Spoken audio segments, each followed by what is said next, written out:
So thank you very much. I've been asked to come along to this conference for a few years, and thankfully I've finally made it. I won't go into my travel troubles, but certainly made it in the end. So what I'm going to be talking about, as already been highlighted, is some of my experiences working in organizational change, but particularly in helping software development organizations, and more latterly working with businesses who are trying to engage with IT and get Agile as a mindset operational in their organizations. So I work for ThoughtWorks. Did think I'd be the first person to plug it, but the startup guys had a ThoughtWorks card up earlier, and hopefully we'll see another one in a moment as well. But my role there, as I said, is getting out there with organizations, and it's only a small part of what ThoughtWorks typically do. Now, just to come back to the sponsors, fantastic event. Everything I've seen so far has been brilliant today, and obviously without them, we wouldn't be able to have a conference like this, so that's great. So what am I going to talk about today? I'm going to have a focus on people and cultural change. So I'm going to go back to that first value up there from the Agile Manifesto. Individuals and their interactions over processes and tools. That's what I'm about, is working with people and how they engage with each other. So there's a lot of experiences I've got, hopefully going to be able to share, and it's called Top 5. Each one of those 5, I must admit, is quite broad.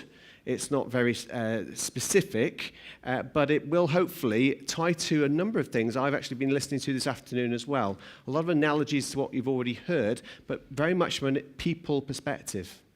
And also, yeah, I've got limited time, so I may go off on an anecdote or a slight tangent. I'll see if I can rein myself in.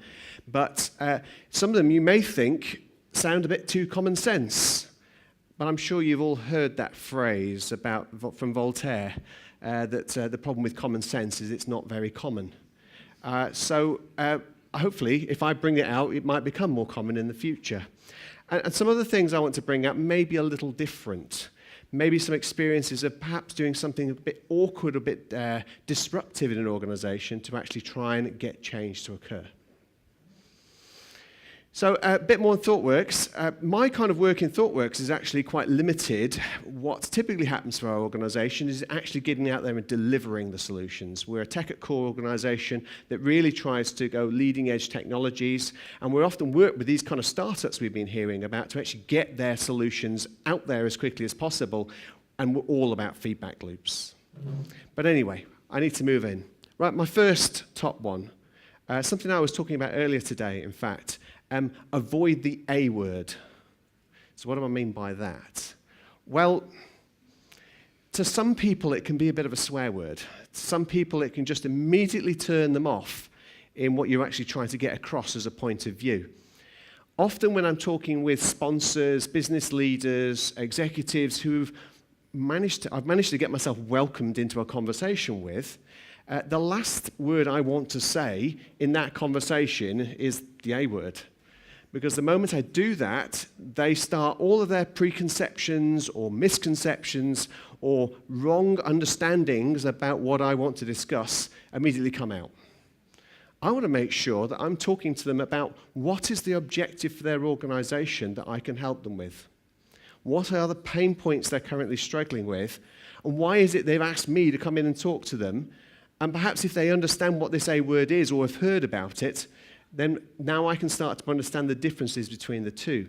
But it's more about me asking why more than this is the answer. Equally, too, you've got to be really careful about the people who have this belief that Agile, or the A word, is going to be the fairy dust.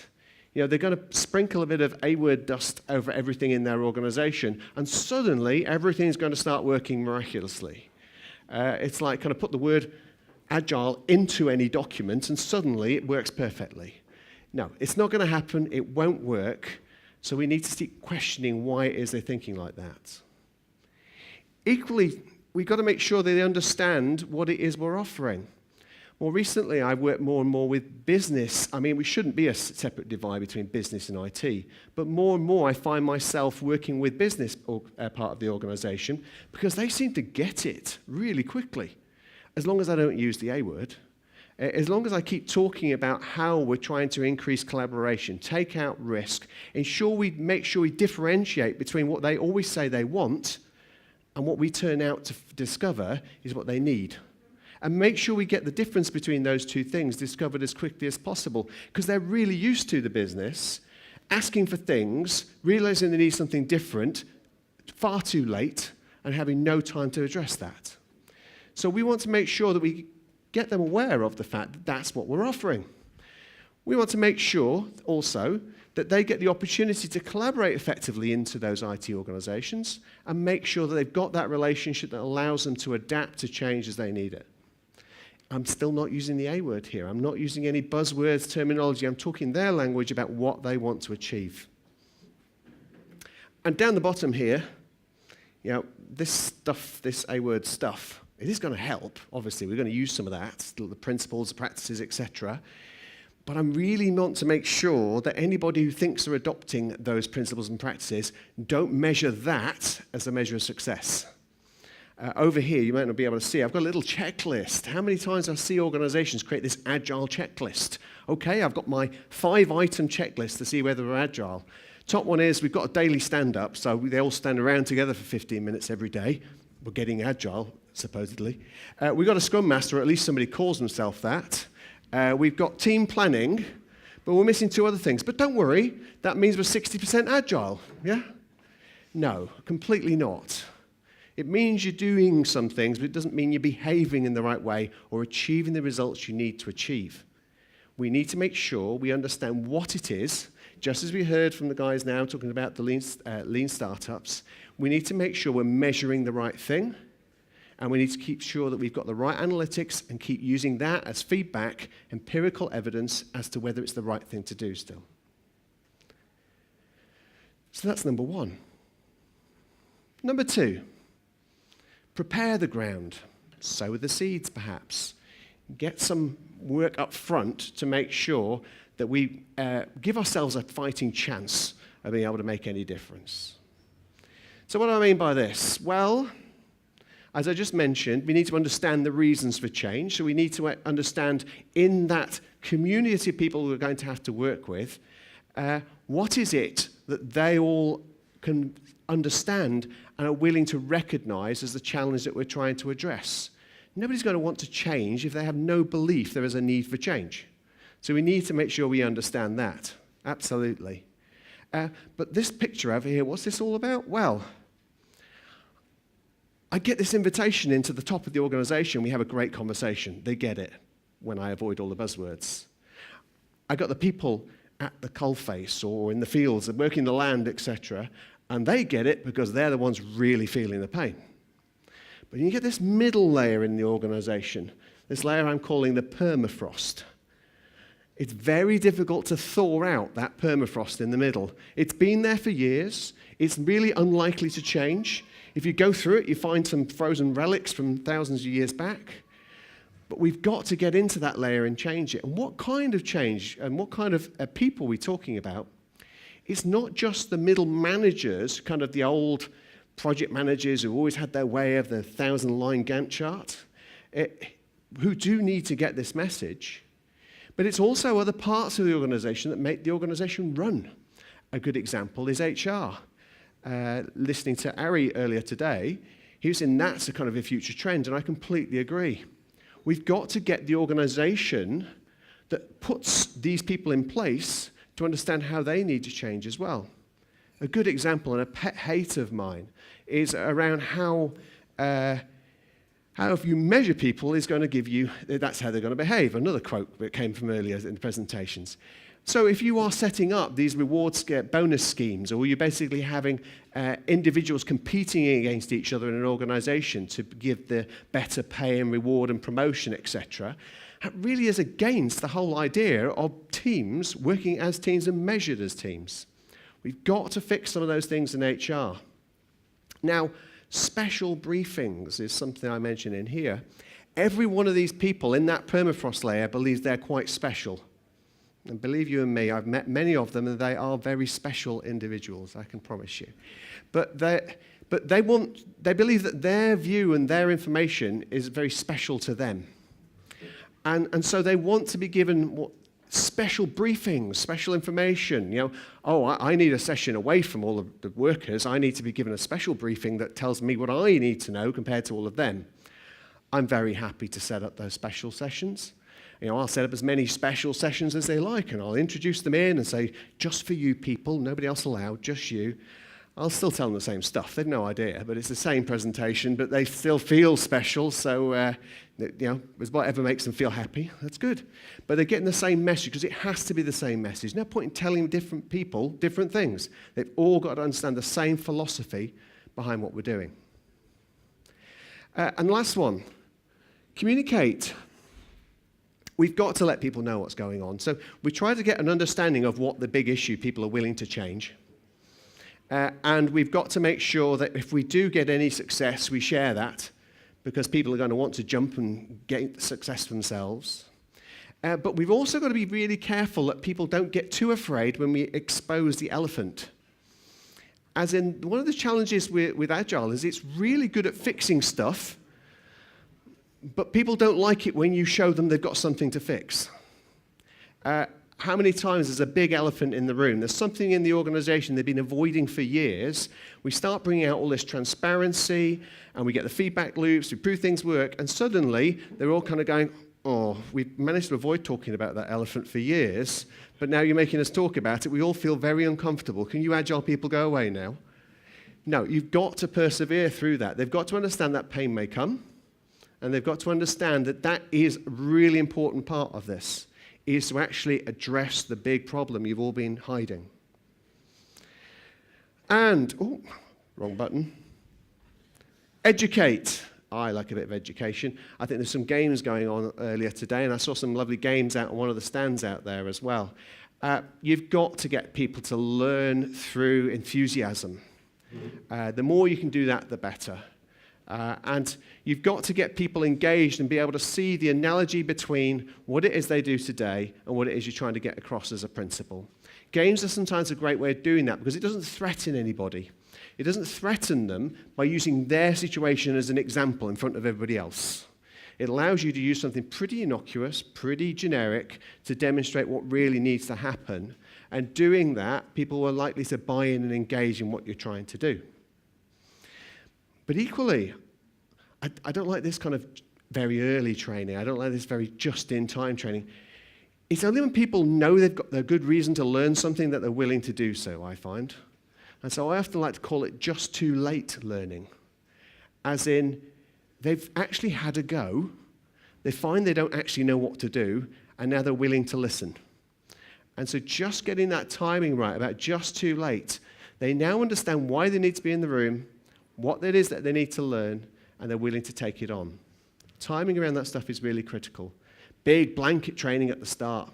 Everybody's forgotten it. They don't see the application. They don't see the context. It won't be retained. So that was 2. Number 3. Now, I must admit, this came from a conference I was at where they were doing lightning talks, and I had to do one. I wanted to get some things off my chest. It's a bit of a rant, but we'll see how we go. Dogma. A fixed, especially religious belief or set of beliefs that people are expected to accept without any doubts. Can you see where I'm going with this one? Yeah. I've heard it called the Scrum de Mentalist. Anybody come across a Scrum de Mentalist? Sorry, I've got a lot of time for Scrum, but sometimes the individuals can be a little bit painful. So you get those people who basically say, that's not what the method says. No, we have to do exactly what it says in the method. Sorry, no ifs, no buts. It has to be exactly as written down. Oh, please. Values and principles over method religions, would I prefer, exactly. Let's make sure we stick to the principles behind all this stuff and not get overly religiously associated with something that isn't necessarily the right thing for everybody. We've got to make sure that people understand those differences. So most of the things I try to do when I'm introducing these concepts into an organization is stick to values and principles. Use methods as examples of how those could be achieved, but please don't get too religiously tied to a single method. To be honest, anyone who's been looking at methods as long as I have can see that so many of them share so many of the same principles and things behind them. It doesn't really matter what you call them as long as you're doing them and applying them into the right context. But equally, there's no one method to rule them all. So you can't basically believe that there is one thing that is going to be right for everybody either. So I'm not saying a particular method that's in the industry. I'm talking about a set of things that works for one team may not necessarily be the right set for another team. But we've got to use, again, get started and learn by doing. And, as I've already really said, there's many method sources out there. I'm happy for people to explore, experiment, learn, share, and use that as a way in which defines for them what's right for them and their organization. There is a bigger rant, but I'll spare you that for today. Just to basically say, and this also comes back to the, drop your ego or get your ego down, whatever it is. You may know that you're an expert in a particular method, but it might not be the one that's right for them, so be willing to look at other options. I found myself doing that in the past. Okay, create a placeholder for a conversation. Working method over comprehensive documentation. Bit of an analogy on something you may have heard of before. We've got to make sure that any definition of how to work is basically executable. So we can actually do it rather than investing far too much in defining it. We need to make sure it works first. So we've got to prove our hypothesis. Actually, I'll bring up the card now. There's another card there, just like the one we saw earlier. And I was just thinking as you talked about your card earlier, this is hypothesis-driven development. Yeah? I have a hypothesis that if we embrace this practice within our team, that we're going to see this result, and I'll see this signal to prove that it's actually turned out to be true. It's a lot of what we're doing here. It is about implementing hypotheses about how things will improve the organization and the results that organization can deliver to be a success. Because we all know, nobody reads big methods. The only people who read the big methods are the ones who wrote them. I mean, I must admit to having days of being involved in the definition of a thing called the rational unified process. Anybody kind of know kind of patterns up there? Yeah, exactly. I apologize. I'm very sorry. I was part of what went on there. But the basic behind it, there's a lot of people go, whoosh, I have no idea what that is, and you're lucky. But this massive written method had fantastic principles behind it, but it just came so heavyweight, nobody could consume it. Nobody could read it. I've just been working at a bank for the last year, and another consultancy came in, and they produced a 150-page PowerPoint defining how Agile should work in their organization, supported by a 200-page PowerPoint to give them an appendix of extra things they should read and learn about. How many people read it? Nobody, apart from me, unfortunately, because I had to work out what the heck they were trying to tell us. But so nobody wanted to do it. Equally, anybody know what RTFM stands for? The polite version is? Okay, well, that's not the polite version I was looking for. But read the frickin' manual or something like that. Yeah, exactly. It is not enough to say to somebody, I want to start working this way, and just hand them a document and say, read that. Nobody ever does that. Nobody has ever achieved any new skill by just reading the book. So we can't do that. So we need to start it light. As a team member, I want to validate practices quickly so I can gain their benefit or change my choices. Yeah, we want to get out there and put a placeholder for the conversation around what we are trying to do and what we're trying to apply. Like a lot of things in Agile, and often I use this phrase when I'm talking about estimation, it's not something I'm going to talk much about today, is I constantly challenge people on how much time they try to spend on estimates. I keep asking them, come on, really, roughly right is going to be far more valuable than accurately wrong. Spending too much time trying to predict something that you cannot predict, as opposed to coming up with a hypothesis that you can develop and grow over time, you've got to get the balance right. And obviously, a placeholder for a conversation allows you to leave the gaps where people can apply their own skills, their own expertise, their own lessons into that to make sure it really works for them. The last bit in here, if it works, obviously you've got to get it out there. That's success. Get it out there and share. As I've already mentioned, the way of doing that is not a 1,000-page PDF, PowerPoint, etc. It's got to be collaborative.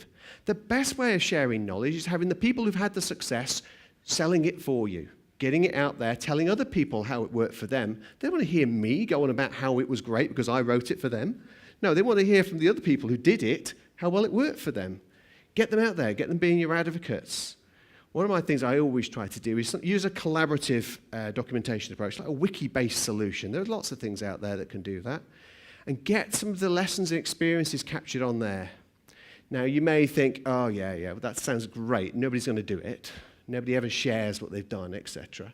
Little tip I use is basically create a little framework of what you want to get shared, put something obviously incorrect or wrong in there, and make sure the person who's really passionate about that discovers what you've put in the wiki. And before you know it, they're in there fixing it. Oh, I'll show him, I'll get it right. And they fix it, and you've now got their lessons and experience in the wiki. It's fantastic. You have to obviously take your ego down a notch to be able to do that, but yeah, it works. So that's on to the last one now. Start small, learn quick, scale slow. What do I mean by this? You've got to have patience in change. There is no miracle grow, as in there is no miracle solution. You can just, Agile as a pixie dust, miracle grow, compost, throw it on top, everything suddenly start growing really well. There isn't one.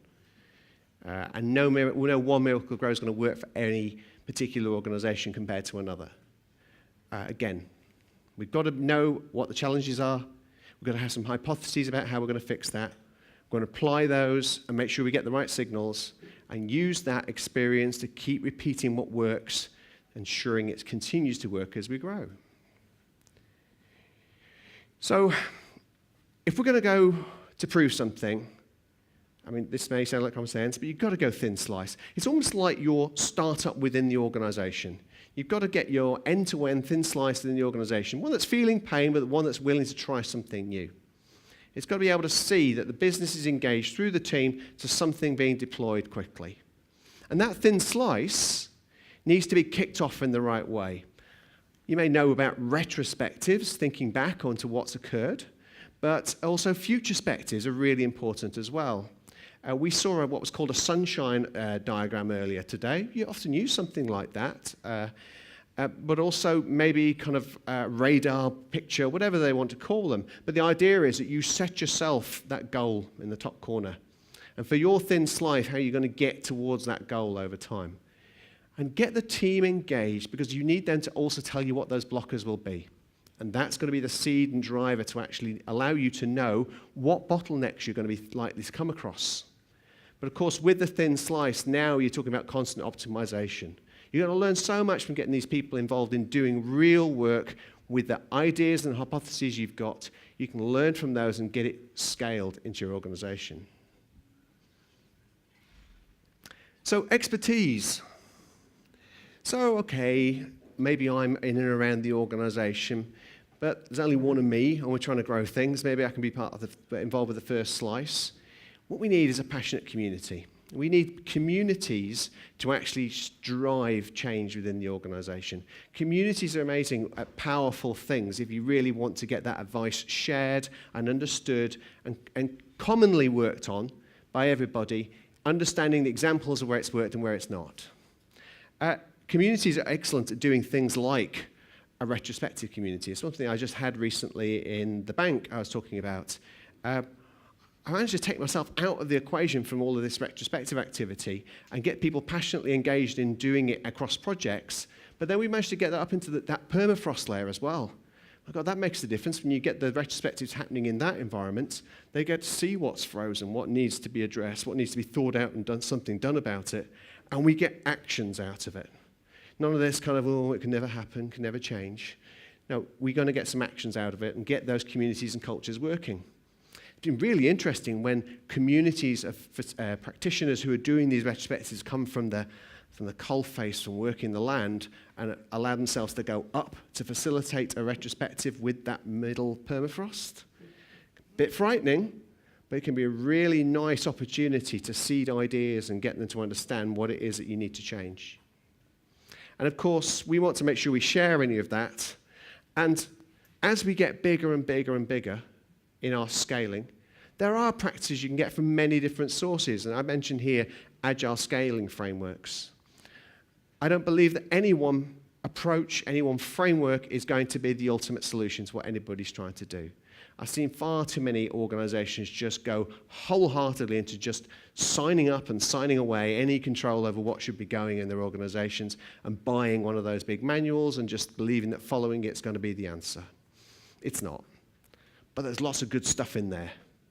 I think you need to make sure that your breadth of awareness around what all of those frameworks and methods can offer is really important if you're going to be able to help seed the right things, the right hypothesis at the right time for the organization. I was asked in a similar presentation a week ago, well, where does that leave things like those agile maturity models? Well, I think we get back to the what are you trying to measure here? If you're just trying to measure how many tick boxes on an agile list and prove that you're agile is not necessarily what you should be trying to do. And sometimes that's what those maturity models try to encourage. But those maturity models do give you ideas on what you should start with first, and what maturity might look like in a hypothetical organization. So as a change agent like myself, again, a really good source of ideas about the progression you might take with an organization in change. And so I wouldn't discount any of those things. I just say, here there be dragons, as the phrase might be. You'd be just careful about what you discover when you go into that world. So, in summary, hopefully give a few minutes for questions. My first one, avoid the A word. We're trying to make sure that we're talking about things that really are of value to those stakeholders, investors in what you're planning to work with them on, and that you truly understand what it is that the change is about, and we're not doing agile for agile's sake or a belief that that's the magic fairy dust that will fix everything. Prepare the ground. We need to do things to get people bought in. We need to address all those layers. We need to address not only delivery, but also the supporting functions in the organization. There's a lot of areas to consider. Some of that may be education, some of it may be special briefings for special people, but you need to make sure you do that stuff. Manage the dogma, easier said than done. There are people who have just swallowed the book, and that's all they want to talk about. But you've got to help them understand that wider set of options and how they equate to other solutions that are out there. Create a placeholder for a conversation. Was really nicely expressed as hypothesis-driven development, hypotheses of what will work, and make sure you use that as the basis foundation of what you're going to do to help continually grow and improve. And the last one, start small, learn quick, scale slow. You can't expect everybody to suddenly jump on your idea, your hypothesis at once. You're going to have to prove that in a few places and take that through evidence to expand it out elsewhere. You've got to learn quick from that. So you've got to have some good metrics about what people really care about. Not just are they doing the practice, but is it actually generating a difference? And use that to drive your choices of hypotheses from there. And if you're going to scale, then you will need to be patient because you will have to grow slowly over time. Thank you very much for an attentive audience. I hope you really enjoyed it. Thank you. Julian, thank you very much.